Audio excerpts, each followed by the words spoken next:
Je crois qu'à la base, il y a un état d'esprit.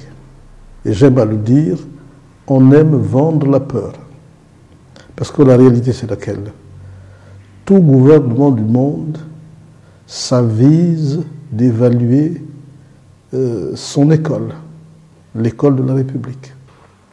Avec la loi 21/2011 portant orientation générale de l'éducation, de la formation et de la recherche.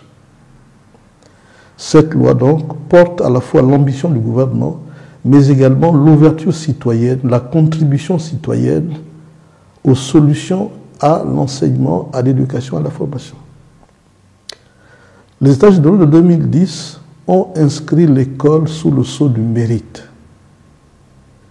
Et la réalité est que le décret 404, ou du moins le système d'attribution des bourses, a malheureusement commis une sorte de péché originel parce que plutôt que de s'arrimer sur le mérite, on a fait un appel d'air et offert la bourse à tout le monde.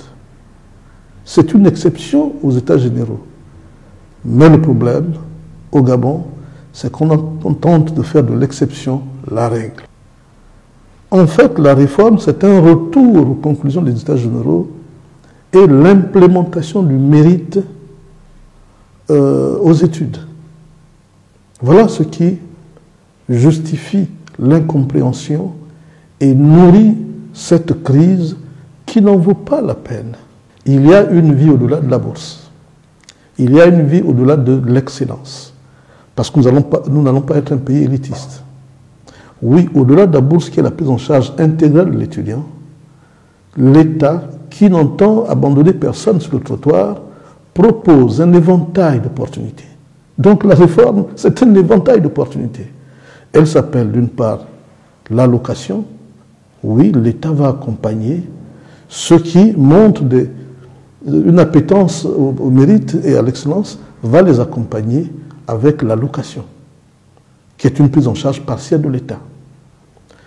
Par ailleurs, ceux qui ont des projets d'études qui ne sont pas ceux de l'État vont pouvoir accéder au crédit aux études, qui est un autre accompagnement que l'État garantit, mais qu'il garantit auprès des banques. Donc la réforme modernise le régime d'accompagnement, la prise en charge sociale de l'étudiant. Parce qu'au demeurant, c'est quoi la bourse?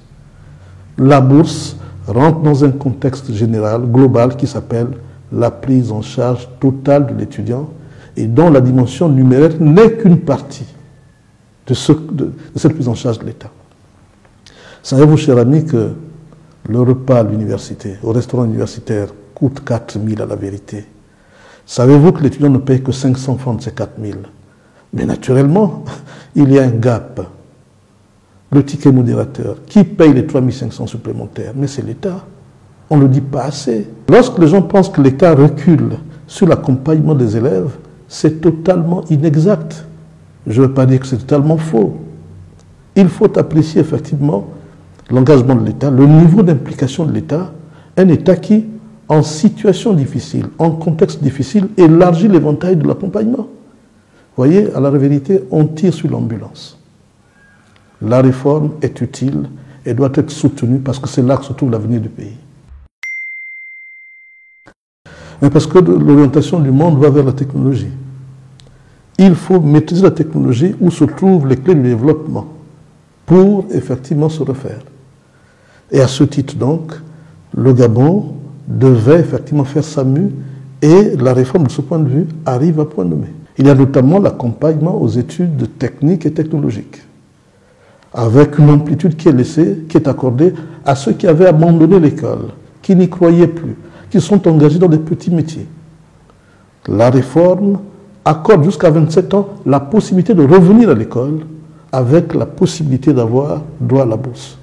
Cher ami, est-ce que face à ça, c'est un État qui s'arrête, qui n'a pas d'ambition? J'y vois plutôt un engagement sérieux et déterminant pour la construction de ce pays, et c'est pour cette raison que moi je me suis engagé dans cette démarche. La réforme parle par ailleurs aux Gabonais et entend les inviter vers les emplois nouveaux, innovants, le bois, la forêt, les technologies.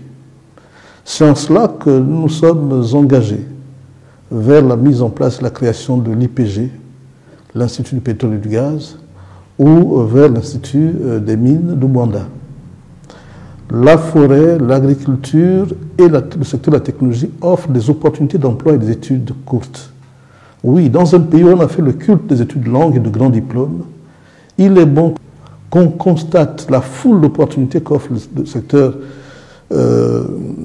industriel et technologique, avec de très bons emplois, et tout naturellement la satisfaction de s'impliquer au développement et à la construction de ce pays. Et je pense que là, la réforme aussi éclaire les horizons et enseigne les Gabonais vers l'intérêt à la fois personnel et l'intérêt de la société. Au vu de la réalité, j'allais dire de la vraie vie, les élèves savent que le baccalauréat aujourd'hui se joue en dessous du 19 ans et les statistiques sont formées dans la matière. Les jeunes ont pris le pouvoir au bac. Ils se passent en dessous de 19 ans. Et c'est pour cette raison qu'à la limite, ils devraient être les premiers surpris de ce qu'on engage une véritable guerre pour une évidence, pour ce qui est désormais la norme. Au fort taux d'échec, il y a un nouvel instrument qui s'appelle la réorientation. Oui, nous allons nous atteler à réorienter les profils en fonction des exigences, à la fois du marché, de sorte effectivement à augmenter l'employabilité et permettre aux Gabonais, surtout à l'université, de former pour l'emploi. Le souci de former à l'excellence, mais la bataille de la mondialisation, qui fait désormais que le monde soit un village unique, planétaire, fait en sorte, nous exige, nous commande de former à l'excellence, parce que l'excellence est partout. En échangeant hier avec une compatriote, elle parlait de l'excellence et de la bataille de la globalisation en termes de si vous allez à l'extérieur, si vous allez à l'étranger, vous serez confronté à la bataille. Mais la bataille, dans un monde qui est planétaire, dans un village qui est planétaire, est territoriale déjà. L'avenir du monde et des nations est dans les grands ensembles. La citoyenneté est communautaire, elle est régionale. Les sociétés sont des filiales. La préférence nationale ne vaudra plus grand-chose. Et c'est là la bataille de la qualité, la bataille de l'excellence. Il faut préparer les Gabonais à cela. Naturellement, nous allons améliorer l'encadrement. Il y a aujourd'hui la mesure de gel. Gel des concours, gel des recrutements, gel des stages. Cette mesure, derrière laquelle on voit le pays qui s'arrête, ne l'est pas du tout, s'agissant de 3 secteurs prioritaires. Pour le chef de l'État, la santé ne doit donner lieu à aucune restriction, à aucun gel. L'éducation ne doit donner lieu à aucun gel. L'enseignement supérieur ne doit donner lieu à aucun gel. Donc il y a cette priorité réservée pour un certain nombre de secteurs qui impactent sur la vie de l'individu. Et pour autant, oui, l'État qui observe à son école saura apporter les solutions, notamment en renforçant les capacités des enseignants.